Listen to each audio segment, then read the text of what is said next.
Iran और America ये दोनों न्यूक्लियर डील के मामले में एक दूसरे के आमने-सामने हैं। अमेरिका ने मोहलत दी है 2 महीने की ईरान को कि वो न्यूक्लियर डील कर ले, लेकिन ईरान की तरफ से उनके आयतुल्लाह ख़ामनेई का बयान सामने आया है कि हम अमेरिका के साथ किसी भी किस्म के मुज़ाकरात या किसी भी किस्म की न्यूक्लियर डील करने के लिए तैयार नहीं है, क्योंकि हम जानते हैं कि अमेरिका की नीयत सही नहीं है। अब दूसरी तरफ एक और अहम मामला हुआ है, वो मामला ये हुआ है कि चीन ने एक अहम मीटिंग जो है वो बुलाई और इस मीटिंग में ईरान और रूस ने शिरकत की और ये मीटिंग थी इन तीनों ममालिक के न्यूक्लियर मामलात के हवाले से। ये तीनों ममालिक जब मिलकर बैठेंगे और न्यूक्लियर मामलात पर बात करेंगे तो ये मामला आगे कहाँ जाएगा और क्या गुल खिलाएगा, इस पर हम बात करेंगे। हमारे साथ उमैमा ज़मान खान साहिबा मौजूद हैं, जो कि सीनियर एनालिस्ट हैं और जो न्यूक्लियर मामलात हैं उन पर गहरी नज़र रखती हैं। अस्सलाम वालेकुम उमैमा, बहुत शुक्रिया आपका प्रोग्राम के लिए आपने वक़्त निकाला। सबसे पहले मैं ये चाहूँगा कि आप थोड़ा-सा अगर हमें ये जो अमेरिका की और ईरान की जो हिस्टोरिक न्यूक्लियर डील थी,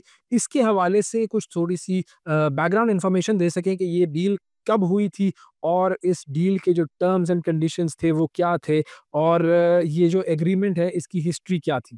अस्सलाम वालेकुम उवैस। अर्ली 2000s में हुआ ये कि एक फ्रेंजी फैली कि भाई ईरान जो है वो न्यूक्लियर कैपेबिलिटीज़ और उसकी तरफ न्यूक्लियर एनरिचमेंट की तरफ और इन चीज़ों की तरफ आगे जा रहा है।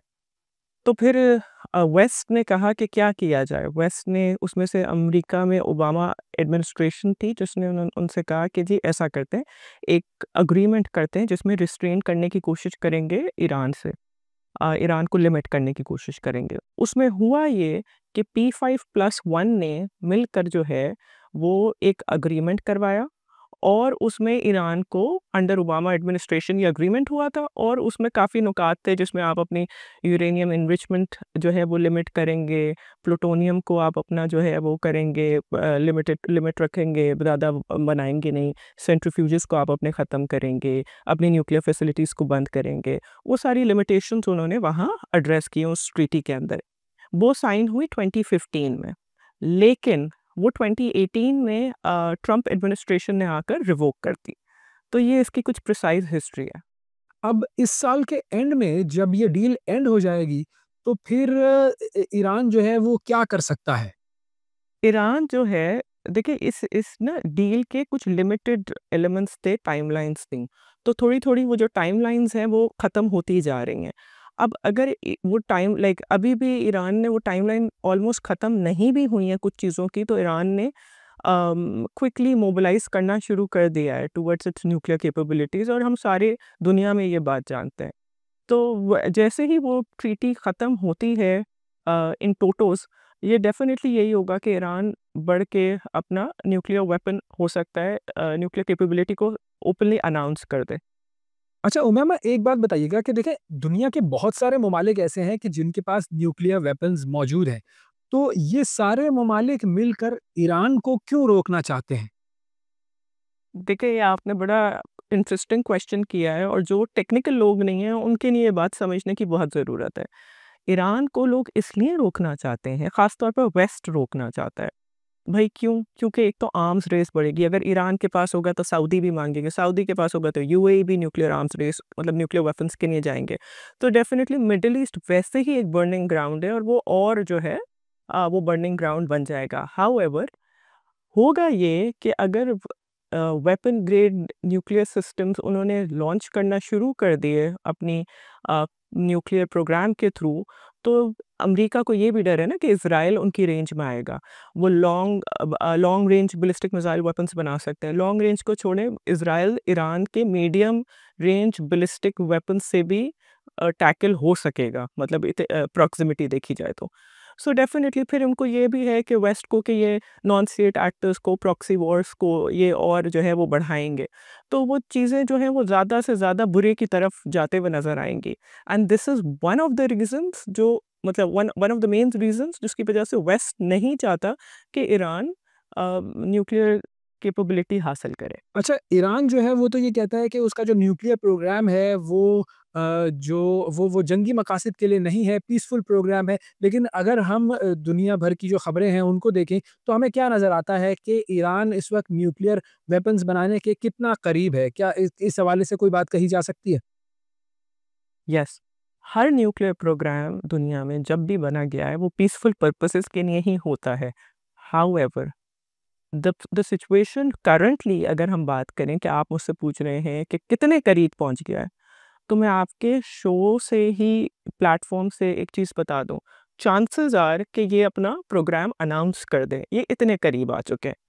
तो जो आप देख रहे हैं इस वक्त फ्रेंजी इंटरनेशनल मीडिया में या स्टेट्स मतलब जो है कंट्रीज इतनी कंसर्न्ड है, वो इसीलिए कंसर्न्ड हैं क्योंकि दे आर वेरी क्लोज। और it is not about nuclear enhancement या न्यूक्लियर कैपेबिलिटी हासिल करना फॉर पीसफुल पर्पसेस।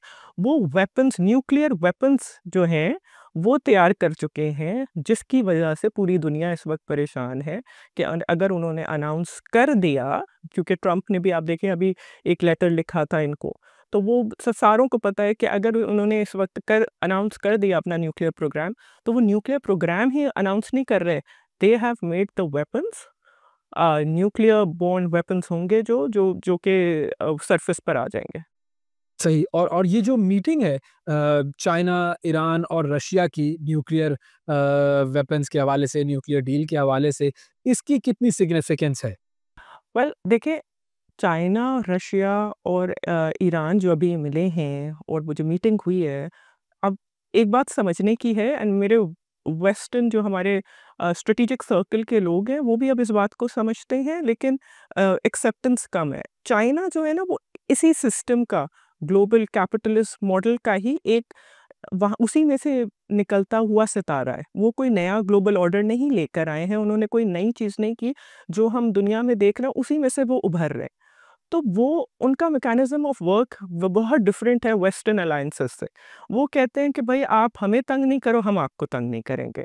तो चाइनीज़ ने अभी उस डील में भी यही कहा है कि आप इनको यूएन जैसे स्नैपबैक की बात करता है, उन्होंने कहा जी आप स्नैपबैक की बात नहीं करें, आप पैरिटी की बात करें, वो अपने पीसफुल पर्पसेस के लिए आ रहे हैं, तो आप उनको लिमिट कर एक प्रॉपर एक डील बनाएँ, उसके थ्रू आप आगे लेकर जाएँ। मतलब इन अगर आप मुझसे इन टोटल्स पूछें तो चाइना और रशिया दोनों कोई अगेंस्ट नहीं है ईरान के न्यूक्लियर जाने पे, जो कि सबसे ज़्यादा तकलीफ देह है बात स्टेट्स के लिए, अमेरिका के लिए, कि चाइना और रशिया जो है वो इसको सपोर्ट कर रहे हैं, और फिर उसके बाद अगर ये चले जाते हैं न्यूक्लियर, तो इमेजिन कि चाइना रशिया को कितना सपोर्ट ऑलरेडी मिल जाएगा। अच्छा, क्या ये कहा जा सकता है कि ईरान को चीन और रूस मिलकर न्यूक्लियर वेपन्स की डेवलपमेंट से रोक सकते हैं? क्या ऐसा पॉसिबल है? अगर मैं आपको अपना इंडिविजुअल ओपिनियन दूँ इस बात पे, तो फ्रैंकली स्पीकिंग मुझे नहीं लगता कि वो राज़ी कर सकते हैं और वो इंटरफेयर करना चाहेंगे, बिकॉज़ उनको वो they are not against it, ठीक है? एक बात तो ये समझिए, वो कह रहे हैं कि भई nuclear purposes for the like nuclear capability for the peaceful purposes, वो अगर लेना चाह रहे हैं तो आप कोई कंस्ट्रक्टिव डील क्रिएट करें जो पैरिटी पर हो और उसके हिसाब से काम करें। तो वो तो आई डोंट थिंक कि वो उनको उसको रिस्ट्रिक्ट करना चाहेंगे। हाँ, वो स्लो डाउन द प्रोसेस कर सकते हैं, लेकिन फॉर फॉर नाउ मैं आपको बता रही हूँ इसी आपके चैनल के थ्रू कि 2 महीने आप सा रुक जाएँ और फिर आप देखिएगा कि क्या होगा। The world would be facing a new sort of a power rising on the surface. और फाइनली ये भी बताइएगा कि अमेरिका इस वक़्त जो प्रेशर डाल रहा है ईरान पर न्यूक्लियर डील के हवाले से, उसका कोई नतीजा निकलेगा? यूएस जितना प्रेशर डाल रहा है ना, वो आई थिंक वो स्ट्रैटेजी वो ठीक नहीं बैठ रही। वो इसलिए स्ट्रैटेजी ठीक नहीं बैठ रही क्योंकि रशिया और चाइना उतना ही सपोर्ट करता जा रहा है। तो I am not seeing a strategic move by United States of America on this pertinent issue, जो कि उनको बहुत ही इस वक्त कंस्ट्रक्टिवली और डिप्लोमेसी के थ्रू ही सॉल्व करना चाहिए था, या इसको स्लो डाउन, मतलब आप सॉल्व क्या करेंगे, आप सिर्फ स्लो डाउन कर सकते हैं, उनको रिस्ट्रेन कर सकते हैं। आपको क्या लगता है ईरान यूक्रेन को देखने के बाद कहेगा ये कि हम अपने न्यूक्लियर वेपन्स फोगो कर दें, specially in middle east? I think this strategy जो सेट बाय स्टेट्स है for Iran, that is not in a right direction.